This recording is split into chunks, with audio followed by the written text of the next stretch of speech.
So, good morning. Welcome to Krishna's classroom.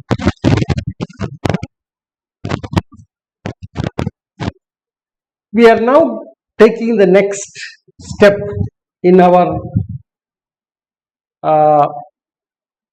journey towards developing the integration theory.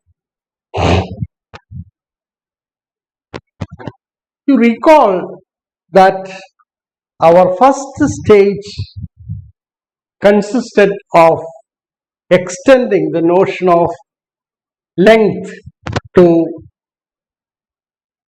if possible, arbitrary sets, but we found that we can get a large class of sets for which the concept of length can be extended. And there are some sets for which do not reach out or reach under our scheme, and they are non-measurable sets. So we have the class of measurable sets that we have explored, and we have this denoted this to consist of the measurable sets. So this is what you have. So the so-called measurable sets.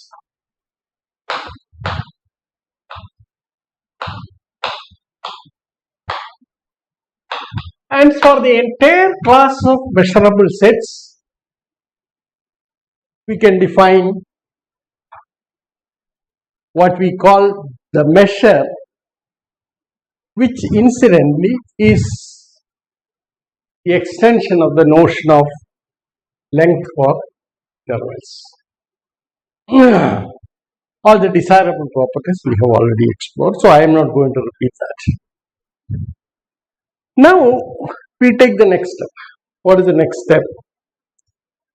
We have to work with functions defined on the real line, possibly on some subset of that.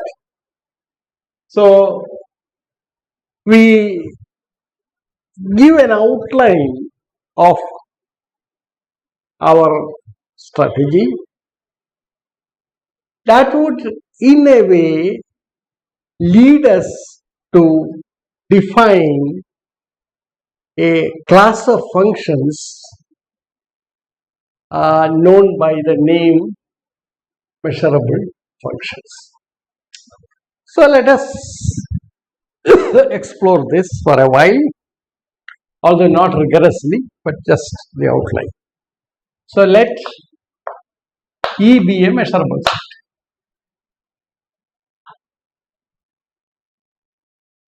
E is an element of M. Now E is a subset of. Now we look at, after all, we want to define what is this one, if possible. This extending the notion of what is called the Riemann integral to a larger class of functions. Now that's our object. Okay. So we start with, so let f be an extended real valued function defined on E. That means I am including this. Right now we are considering only non-negative functions, because as I said in the beginning that we can deal with general functions once we have the machinery built to handle non-negative functions.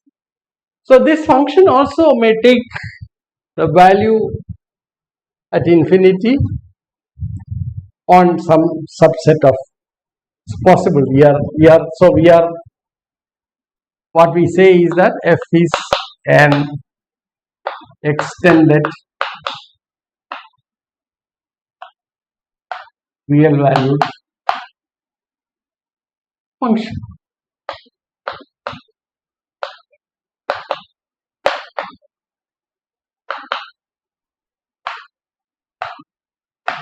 So E is a measurable subset of R and F is an extended real valued function.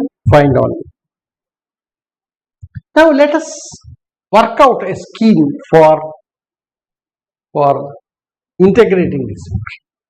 As I said, this integral we want to, so this eventually turns out to be a number. So we want this to be the limit of a sequence of numbers.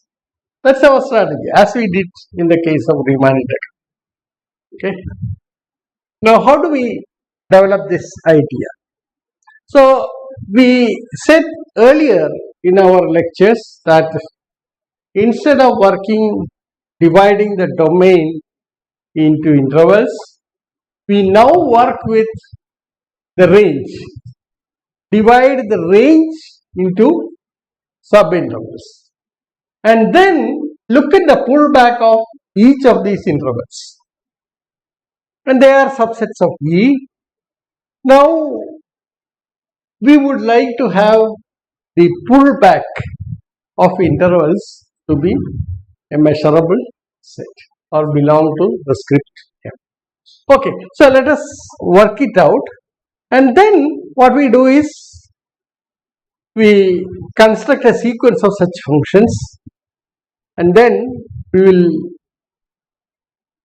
conceive the integral of f as a limit of the integrals of these sequence of functions. So let us explore it in the following. So let yn be the set of points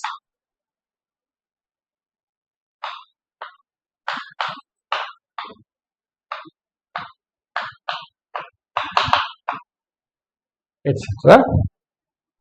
with the property that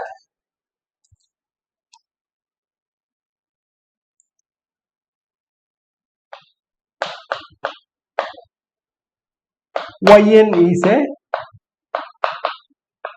partition of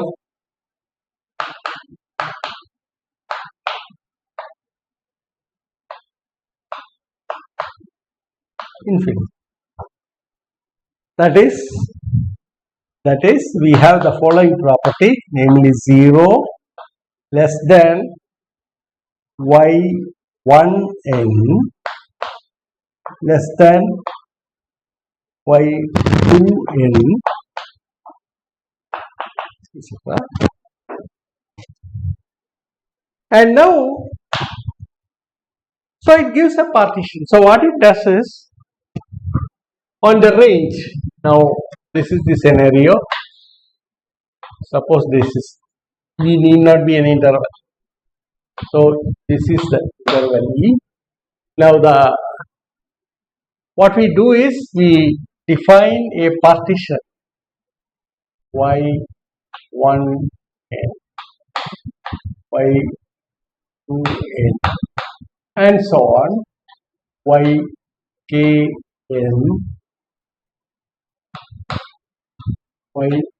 yk plus 1.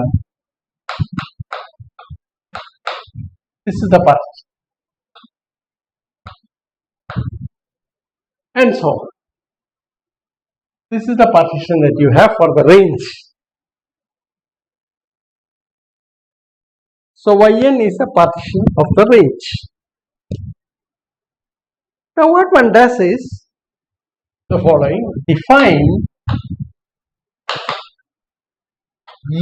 ei to be, or rather ein with respect to this partition, f inverse of minus 1n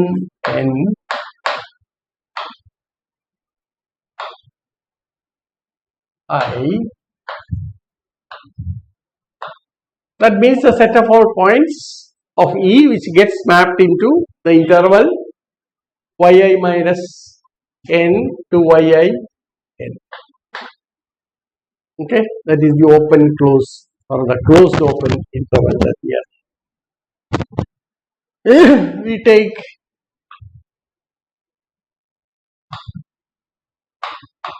y0 here. So that's the interpretation. Now we define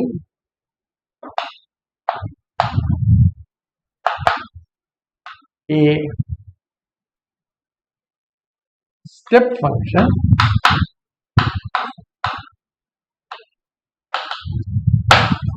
approximating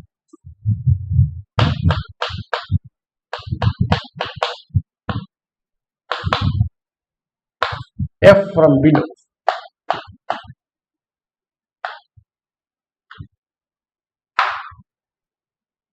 So let us look at this.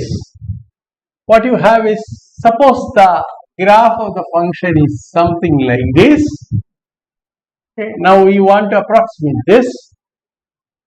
What you have is, say, you pull the inverse of this. Now this function does not come under this. Therefore, you see that there is no part of E which gets mapped into this interval. But then if you take any particular part and then look at the pullback of that, it is a subset of E which consists of these parts. I mean, I am taking a continuous function, need not be a continuous. So the set can be quite, not necessarily intervals or even union of intervals. Okay. So what one has is this on this set. So this, let us call, so let me denote this by what is called So we have got yi minus 1 and this is yi.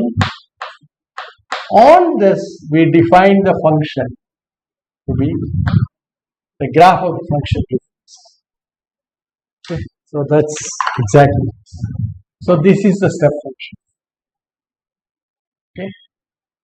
So essentially we will be approximating the function on this interval by this constant function. Similarly, for all these intervals, now you know how it looks like. So it's something like approximating something like this.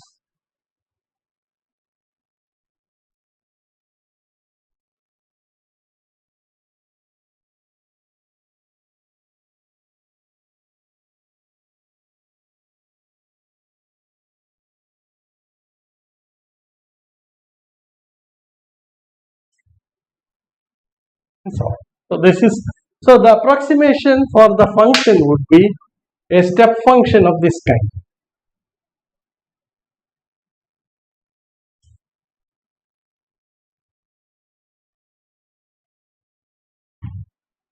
This will be the nth approximation that you. Okay, so it will be approximated by this step function, right? And then you see that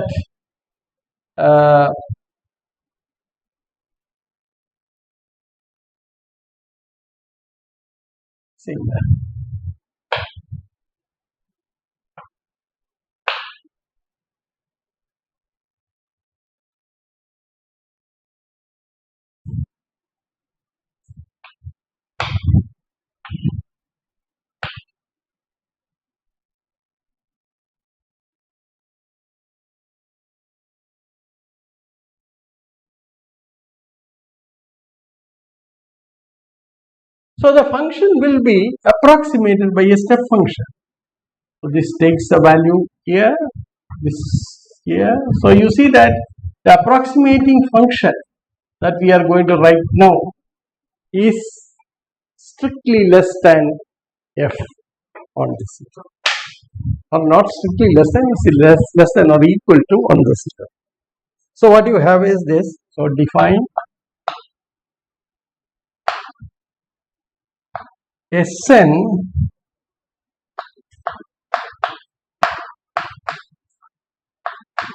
subordinate to the partition by n as this is equal to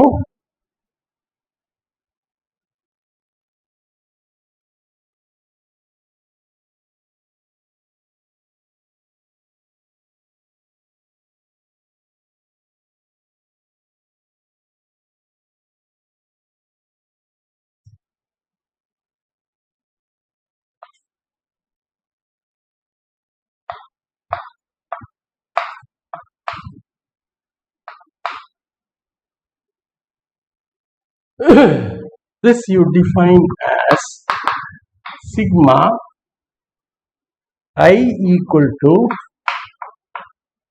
1 to infinity y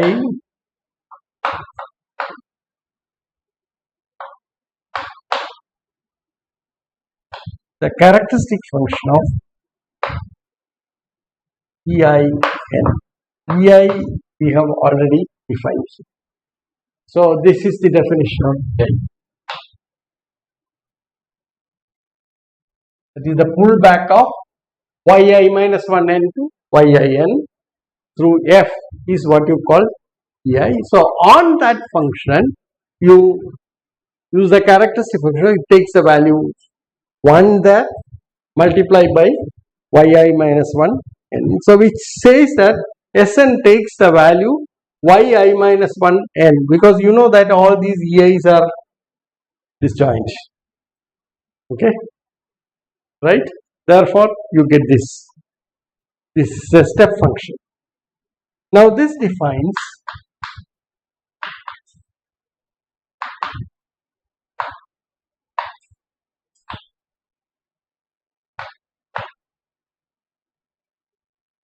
step functions.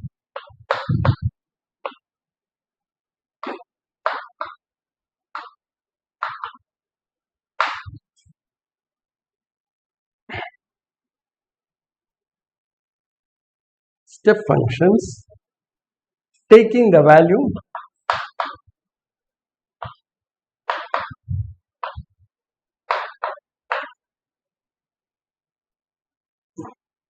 yi minus 1 n on n. Now it is easily seen that clearly 0 is less than or equal to Sn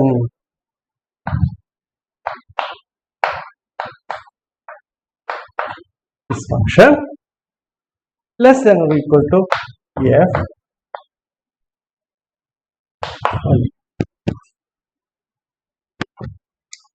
So what do?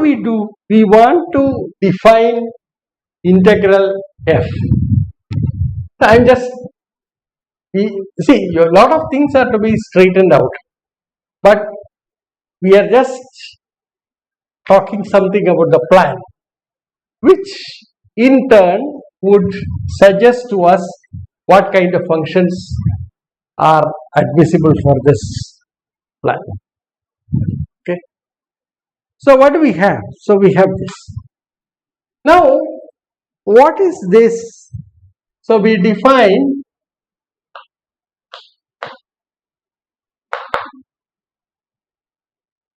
I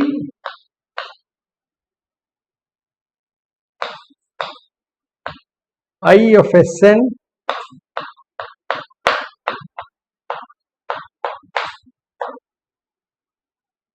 to be equal to sigma I equal to 1 to infinity. This is formal definition. yi minus 1 n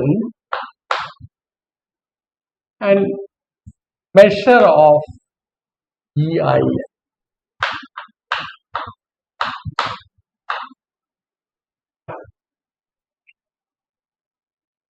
Okay, provided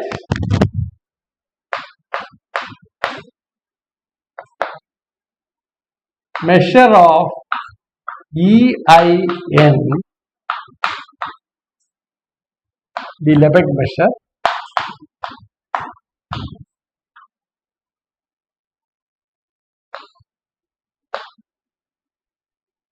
is defined. Now this is the important part. If this is defined,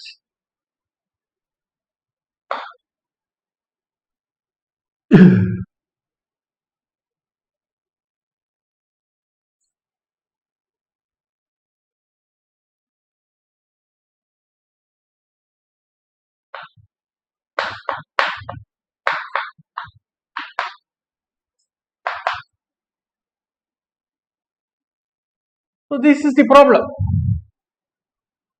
Okay. For a moment, assume that it is fine. Okay. Assume that this is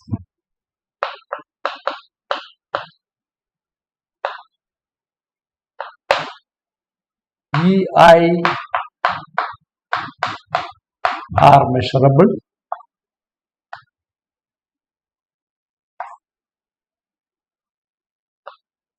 In the sense of Lebesgue, and M of hence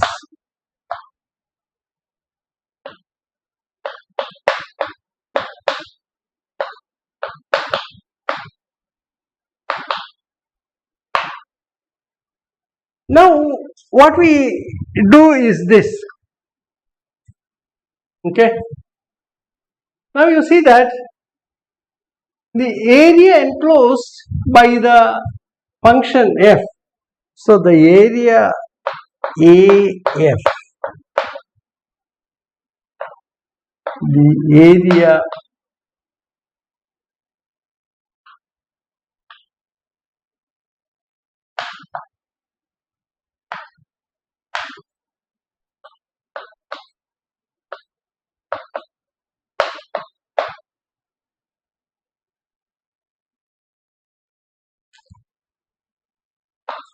on E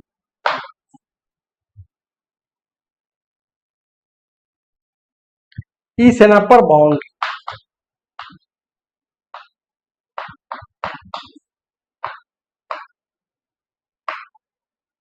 for I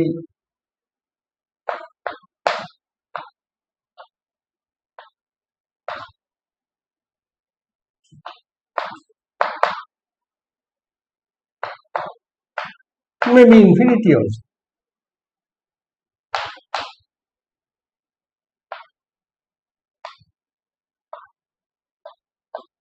Maybe infinity also. Okay.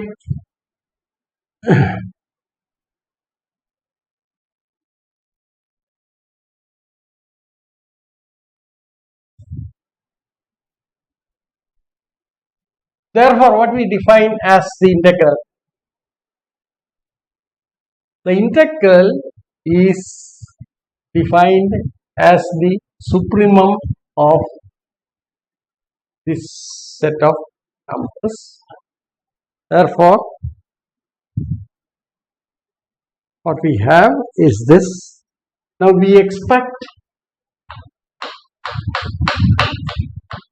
the sequence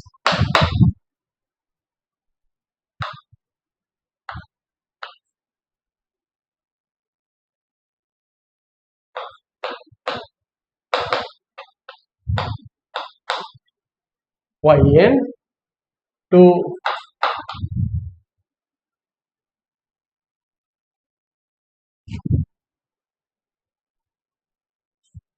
converge to the function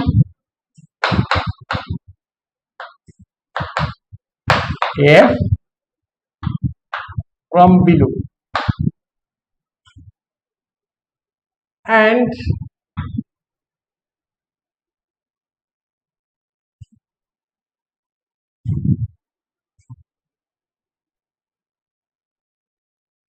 when supremum over I of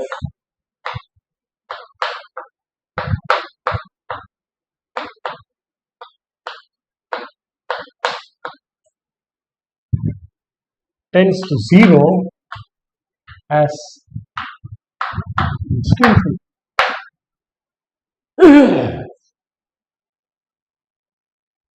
so that we shrink these subintervals to 0.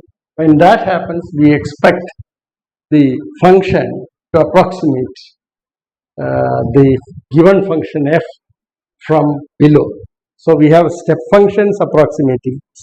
For each step function, we can define the area under in a natural way, and we call this the integral of this. So then we define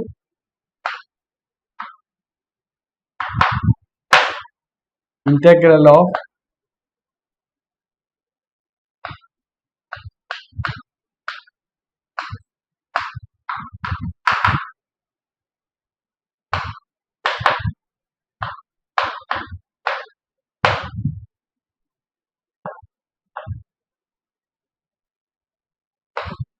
or rather you take the suprema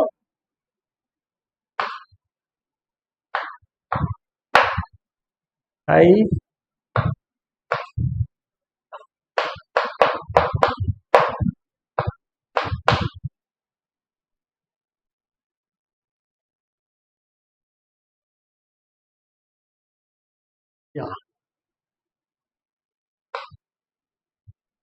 yn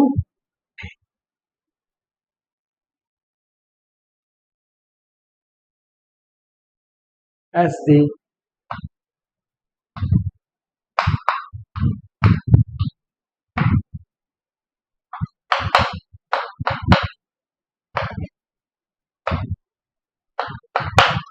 okay.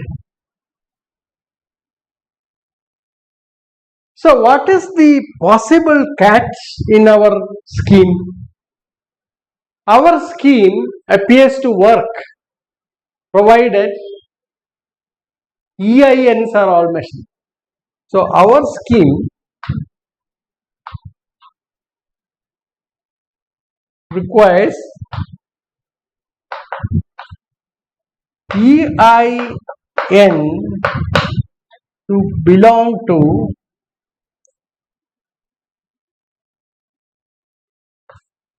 measurable terms, so that the Lebesgue measure of EIN is defined.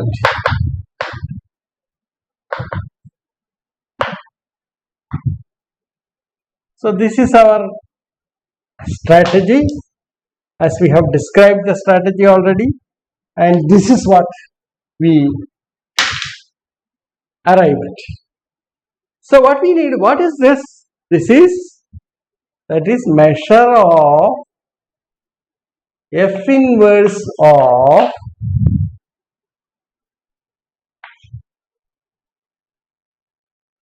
y I minus 1 n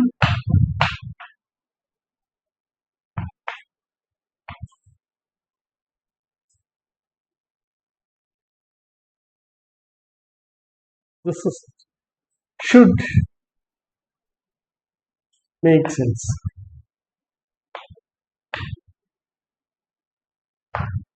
That is,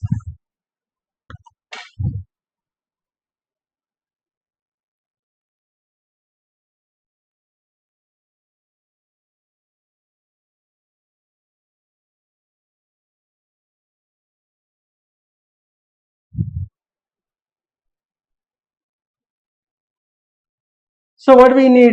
We need, that is, F should be such that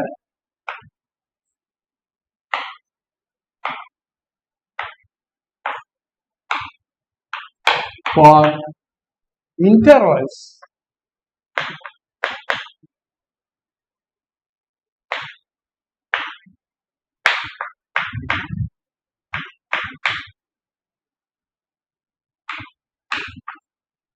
is F inverse of AB.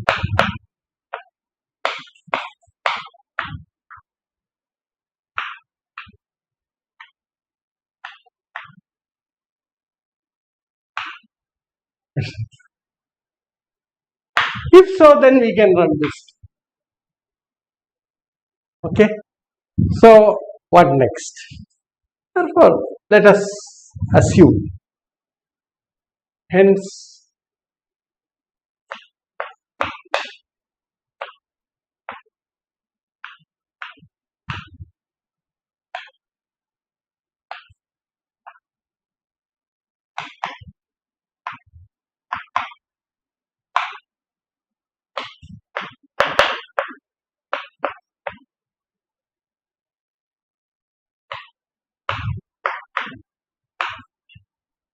okay, for the time being, and we will be working from minus infinity. We will work out later. Such that F inverse of AB is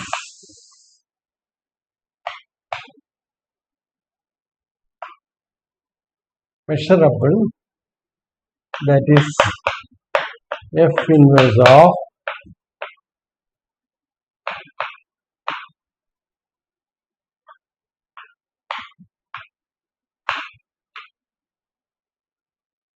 belongs to M for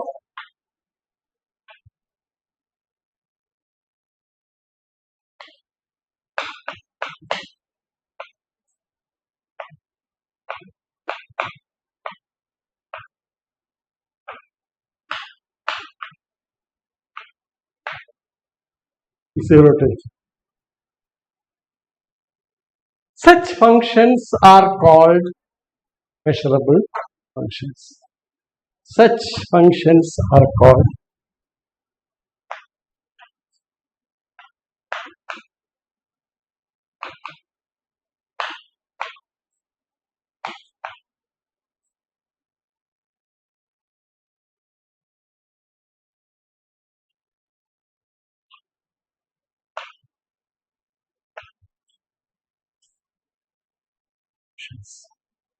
measurable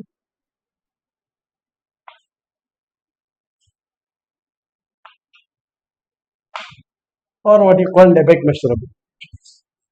Now this is roughly what we are aiming at. Now we will make things precise. So this is roughly the scheme on which we are proceeding. Okay, so you know why you want, or what exactly will be the concept of a measurable function.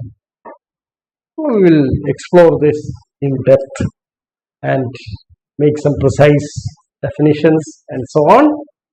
But this is the motivation for it. Okay. So we are at the second stage now, and it's only in the third stage that we write down the integral. Although I have described everything, the plan now.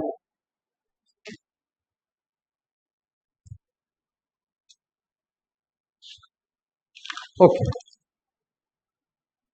So what is crucial is that for any interval, or the scheme works for any interval if it is true that for any interval or subinterval of the range AB, the closed open interval AB, F inverse of AB, that means the set of all x belonging to E, where x gets mapped into this particular interval for arbitrary choice of A and B, okay, with A strictly less than B or A less than or equal to B. Okay, so let us work on this now, right? So we explore this idea further.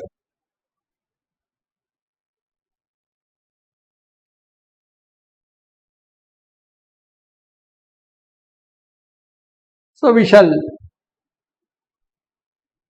be more rigorous now. So all the functions we consider,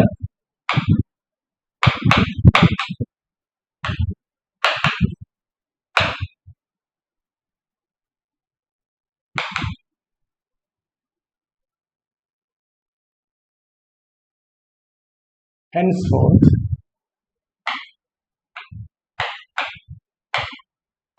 are assumed to be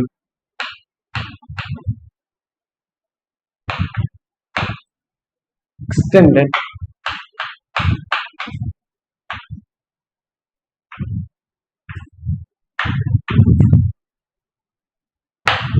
Why do we do that?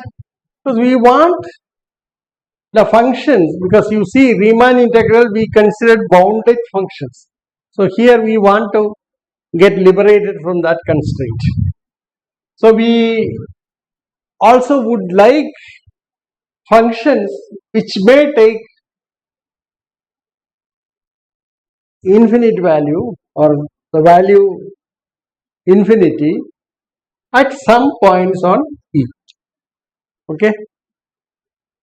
Now we also be using certain terminologies like almost everywhere, etc. So this we have explored last time. We call that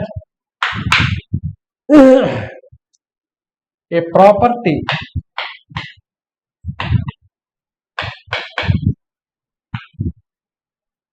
means something like continuity or differentiability is said to be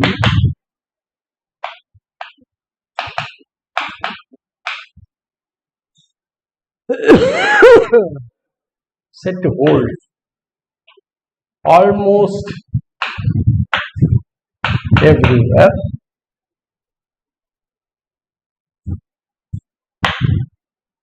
abbreviated as AE, almost everywhere abbreviated as AE on a measurable set E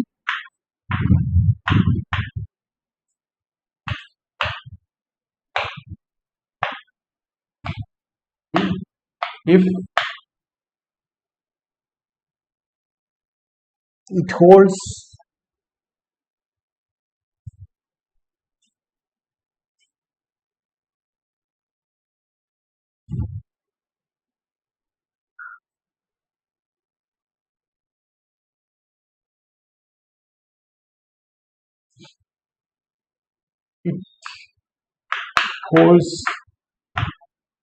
on E/E0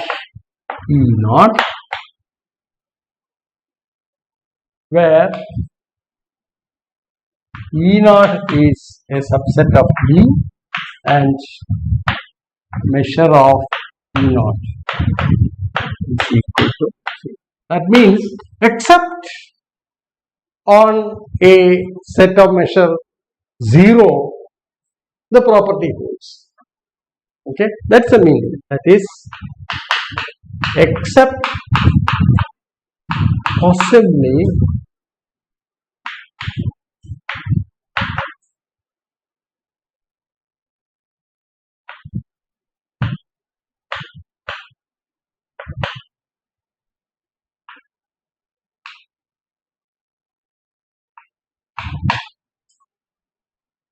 on a set of measure 0 the property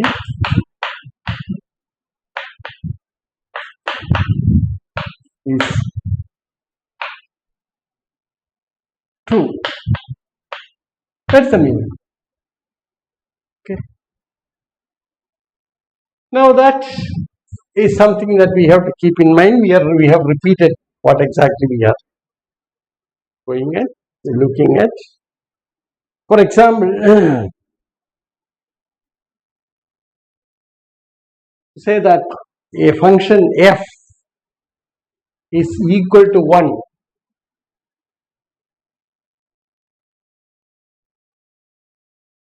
almost everywhere means that there is possibly some subset of the interval 0, 1, where the function may not take that value, but that subset has measure 0.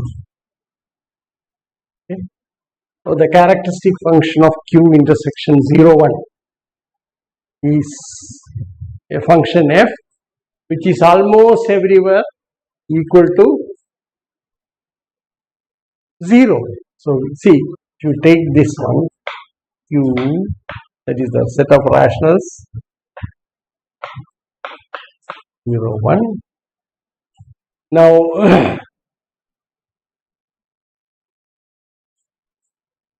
so assume, or you take this function, the characteristic function of this. What does it mean? It means that at all rational points on the interval 0, 1, the function is equal to 1, otherwise 0. Okay, but you know that this is a set of measure 0. So you can say that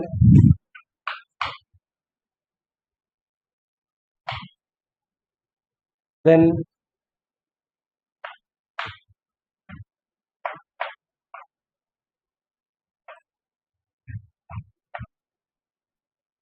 is equal to 0 almost everywhere on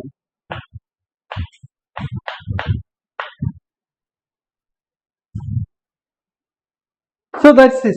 See, at these points it is assumed to be 1, but then it is a set of measure 0 and therefore it doesn't matter. So this function is almost everywhere equal to 0. So that's an example.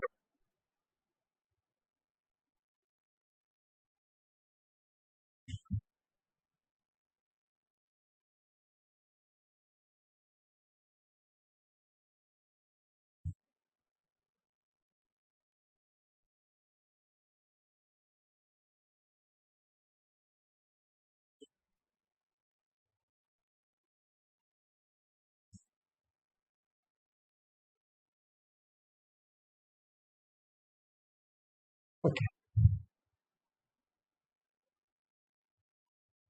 So we also use these properties given two functions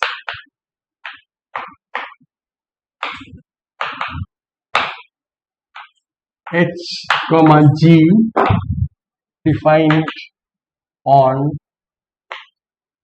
E. We write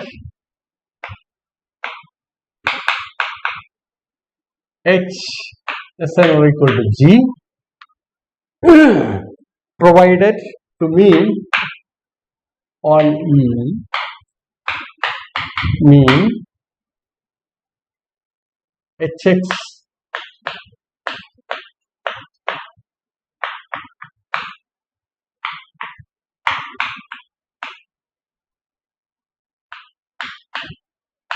that's the meaning. That's about the notation. Further we shall say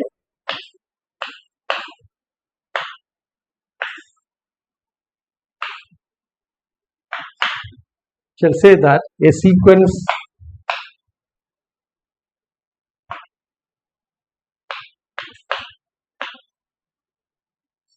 Fn defined on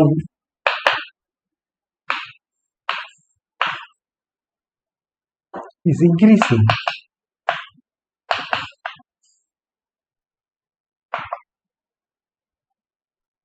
if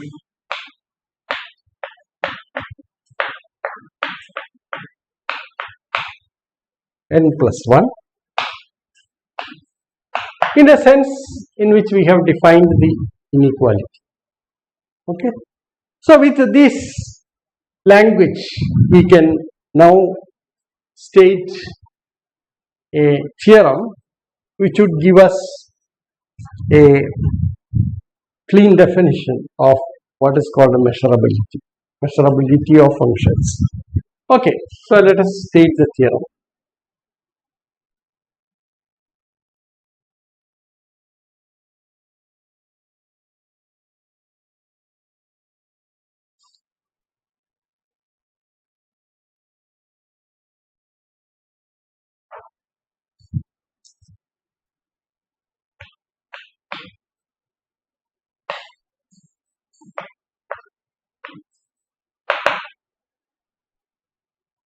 Let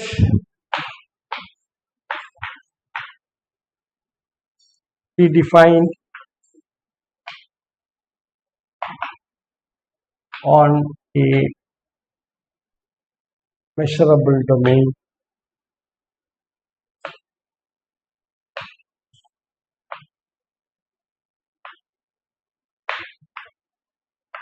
E.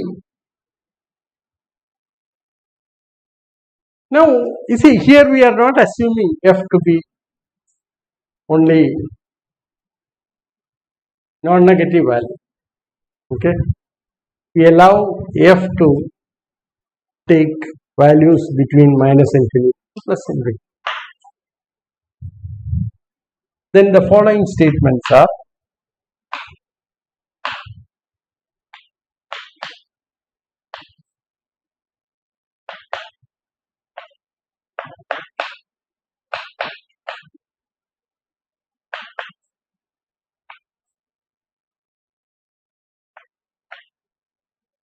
equivalent.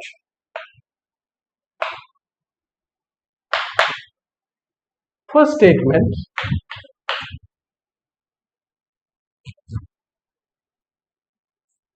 for every C belonging to R,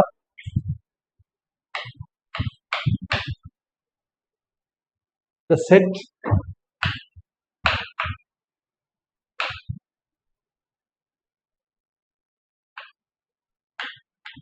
X belonging to E, for which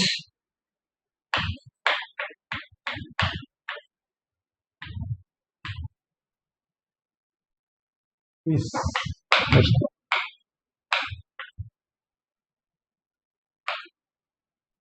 Now this is true for every C belonging. Second statement is for every C belonging to R, the set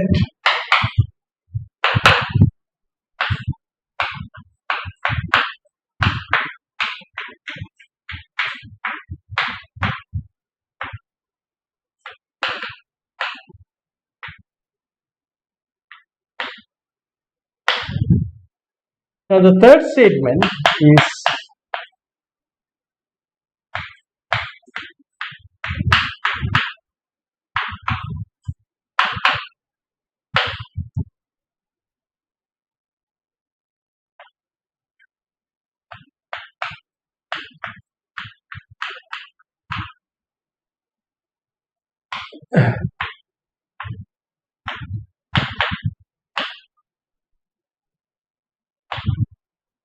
measurable in the sense of Lebesgue. For every C belonging to R, the set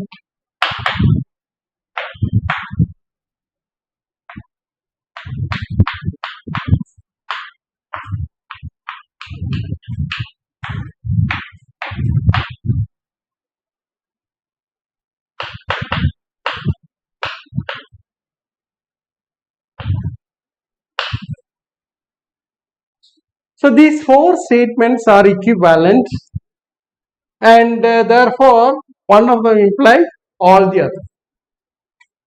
So let us, a consequence of this is that each of these properties, each of these statements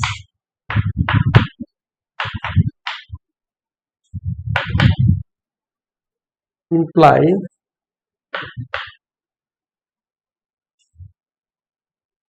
the set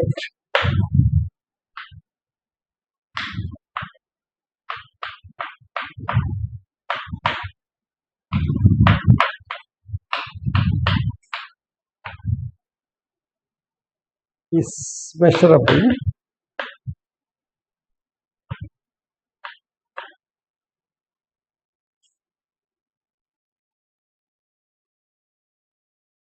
for every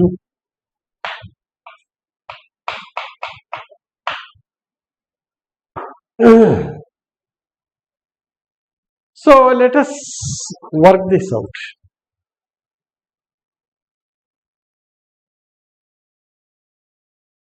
This helps us, enables us to define what is called a measurement.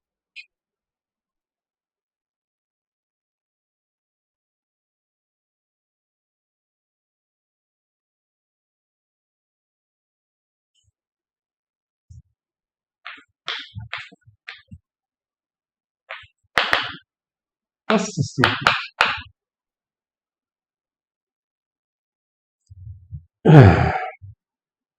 The statement 1 means F inverse of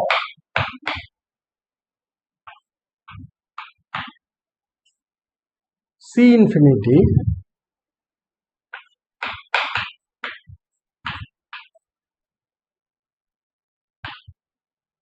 measure. Okay. So let us denote this. So let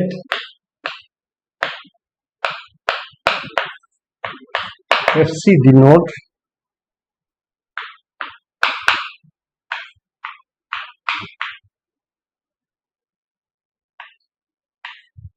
okay. Then what we have is this. The 4 is the complement of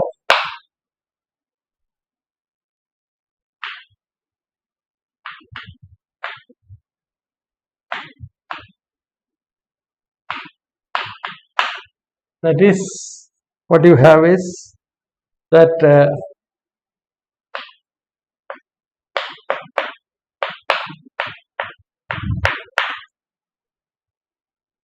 FC is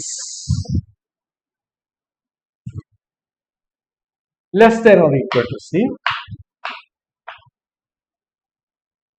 This is equal to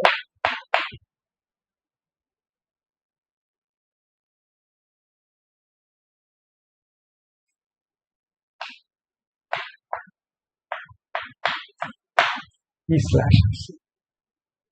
It is a complement of FC in E is what you are talking about. Okay.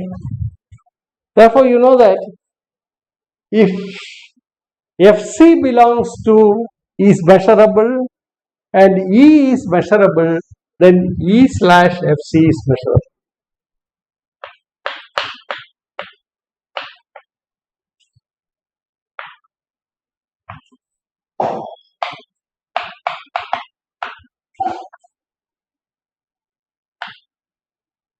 Implies E slash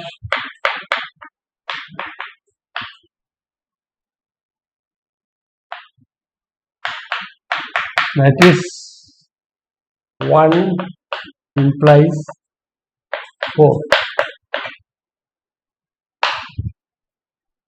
A similar argument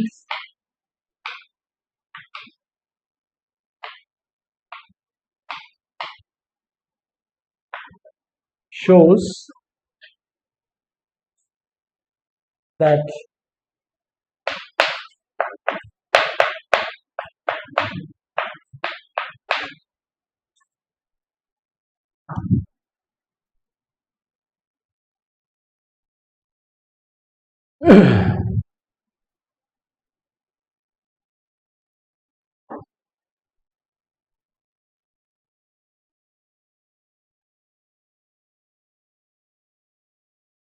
now you observe that the statement 2 implies 3 and vice versa.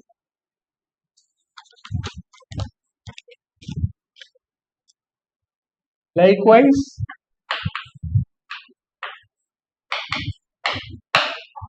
statement 2 if and only if statement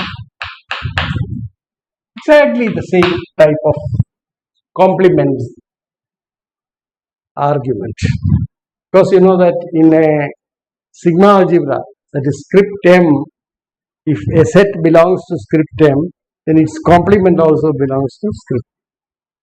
Okay. Now let us.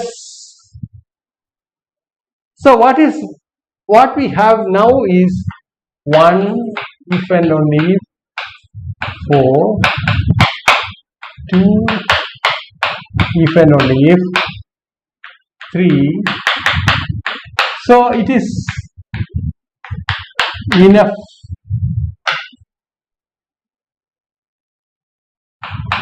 to prove that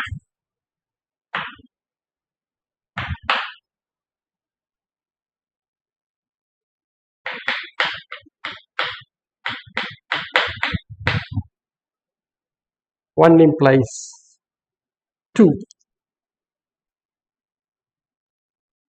and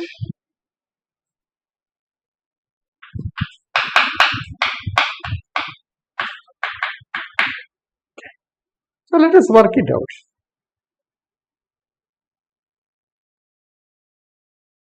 So note that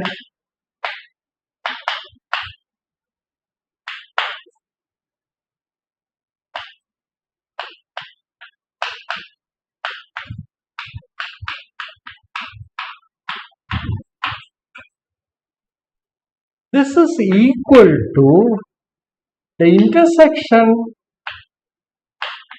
1 to infinity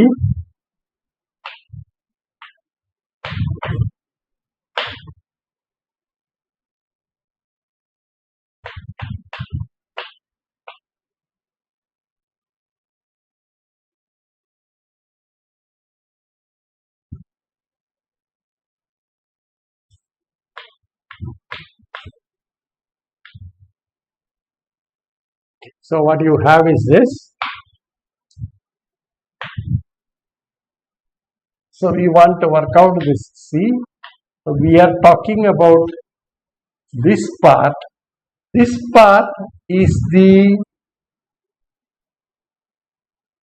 intersection of C minus 1 by K is this. So you take these sets, this set, and then take the intersection of all those. Okay, it's clear. As K tends to. So this is one observation. Now you see that by 1,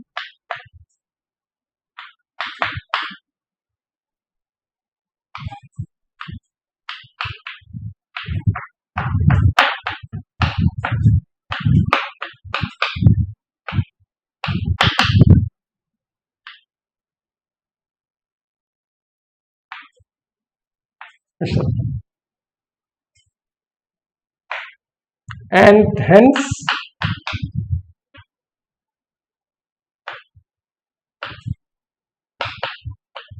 a sigma algebra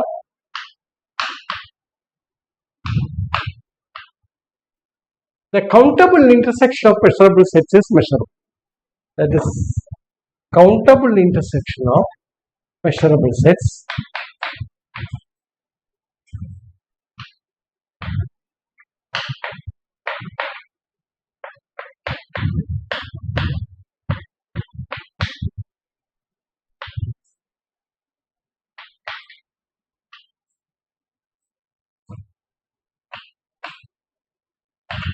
countable intersection.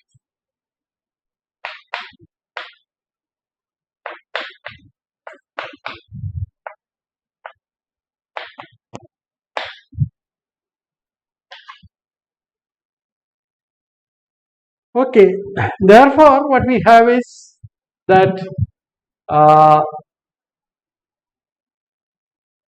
what we have is that 1 implies 2.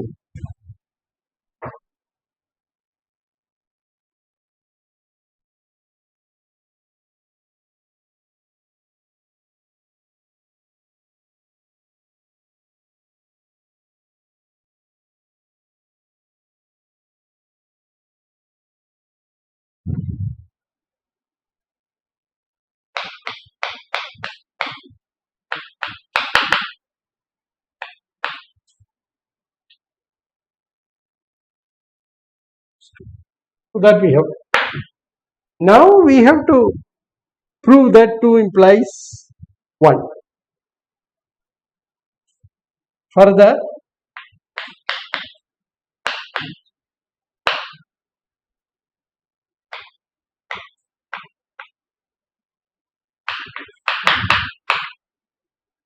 assume 2. Then we can write for any C.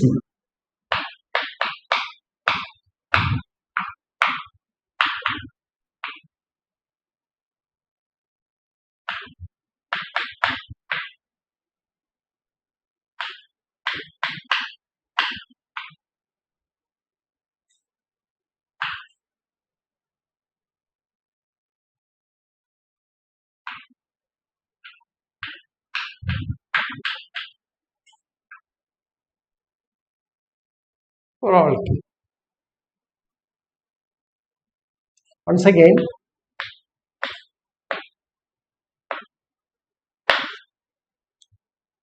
each of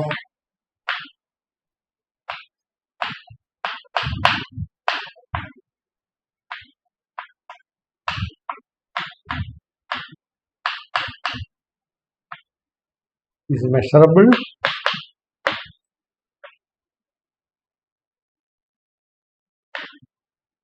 for every K, and hence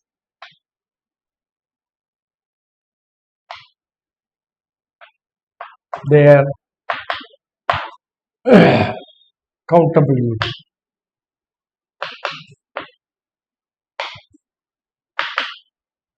Because you see that script m is again a sigma algebra. Okay, so you have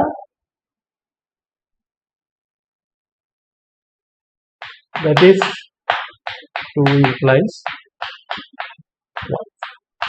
So you have 1 implies 4.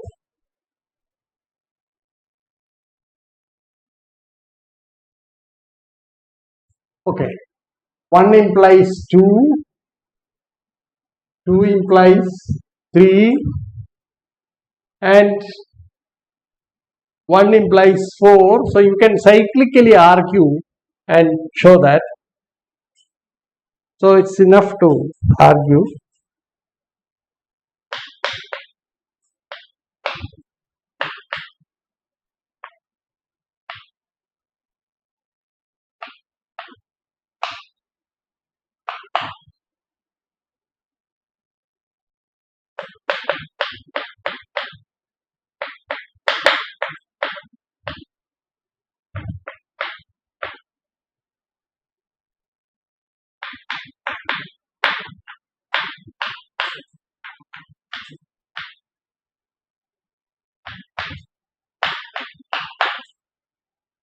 So all these 4 statements are equivalent statements.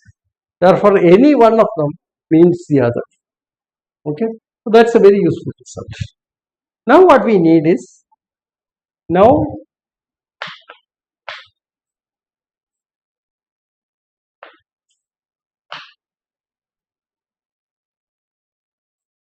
show that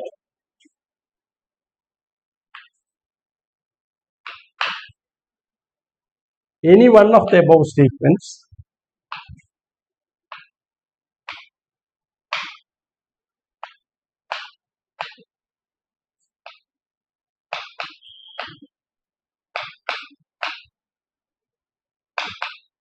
implies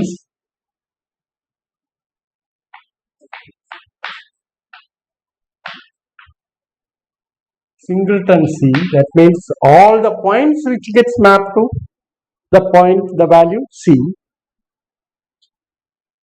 is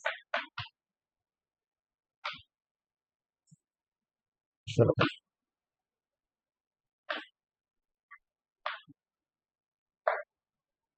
Now this is quite easy to see.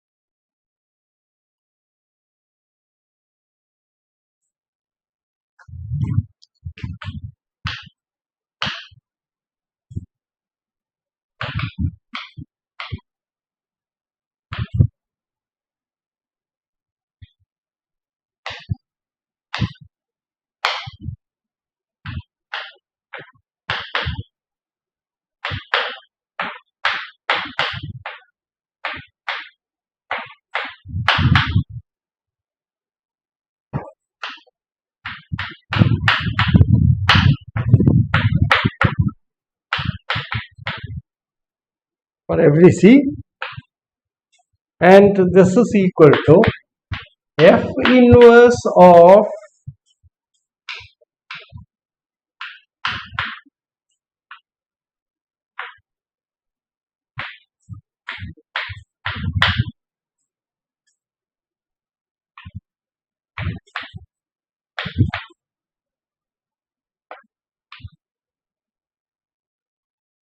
minus input.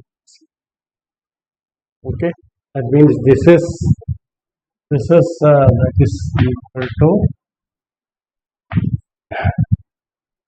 set of all x belonging to E for which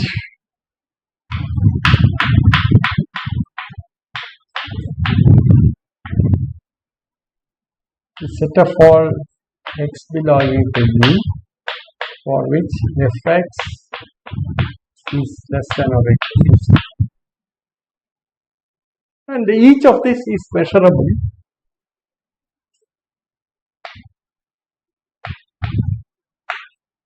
The intersection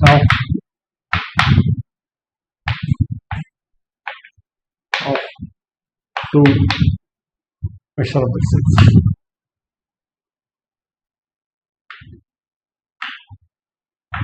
And hence measurable. In fact, you can immediately show that every interval that is F inverse of any interval is measurable.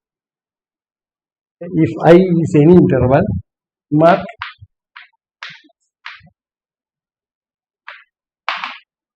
if I is any interval of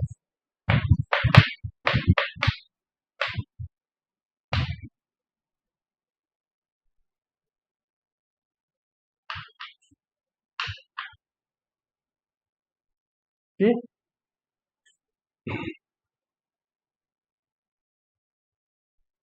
you can write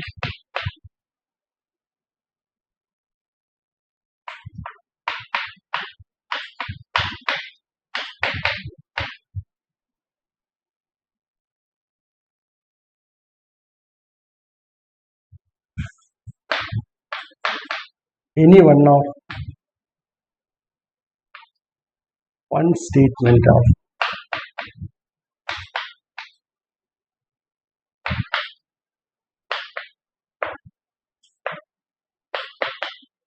assumed.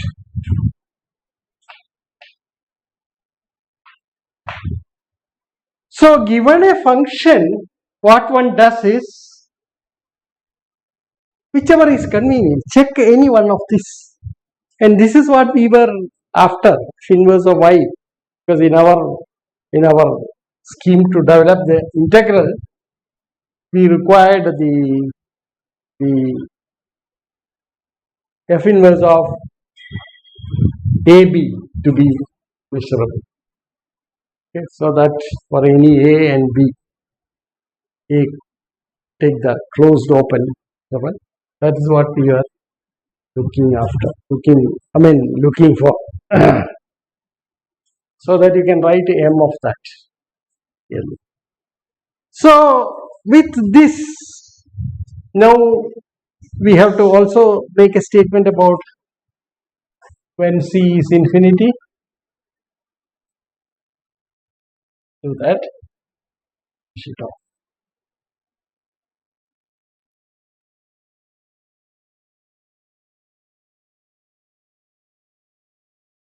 When C equal to infinity,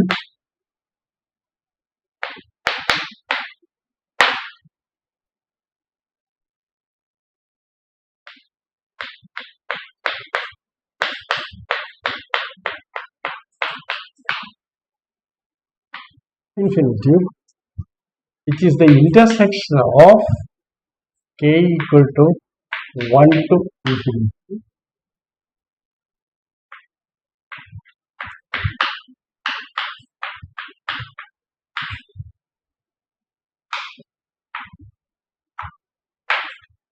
since each of this is measurable and it's a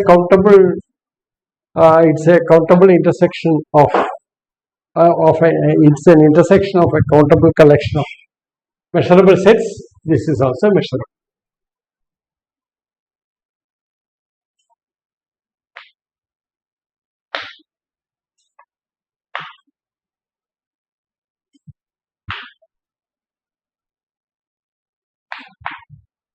Being a intersection of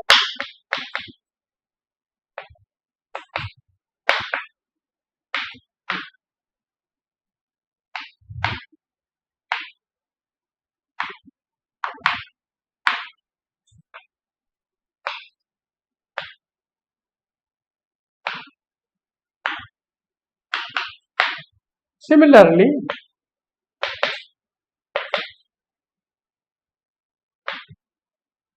one can prove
so you have all these, the whole thing has been completely explored.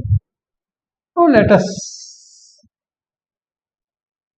now define what is a measurement.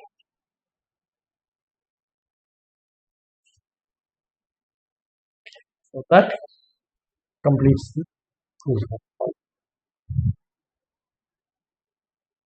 Now we are in a position to define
measurable.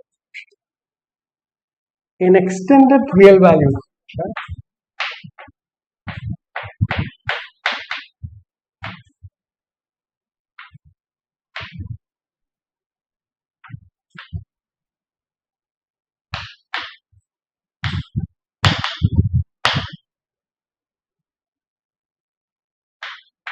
defined on a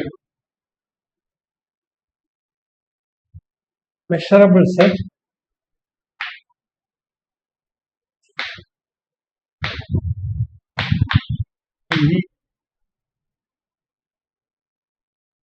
is said to be measurable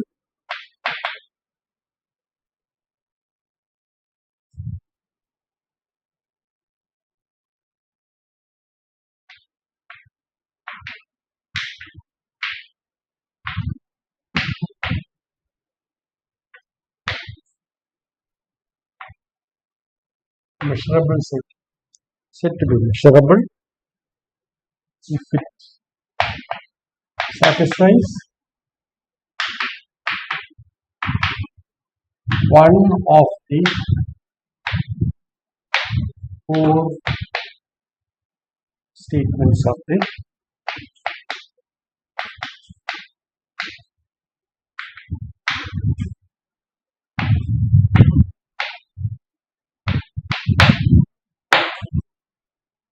that's the definition. So you want two things: remark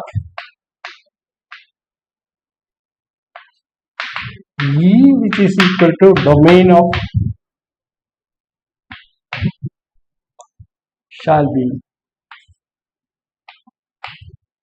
measurable, and any one of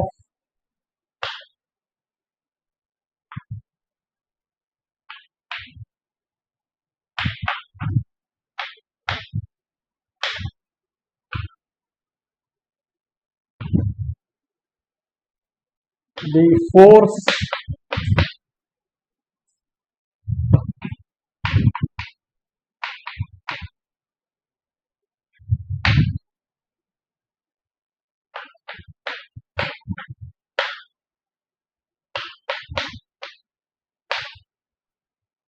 okay, so that gives the definition of a measurable. Now I have chosen to motivate why you need the measurability of F inverse of intervals or a extended real valued function defined on a measurable set to be measurable, so that integration can be defined. Through integral I have motivated. Okay, thank you very much. Now we will be revisiting this definition of integration later at the stage 3 when we define what is called the integral of a measurable function. Okay, so with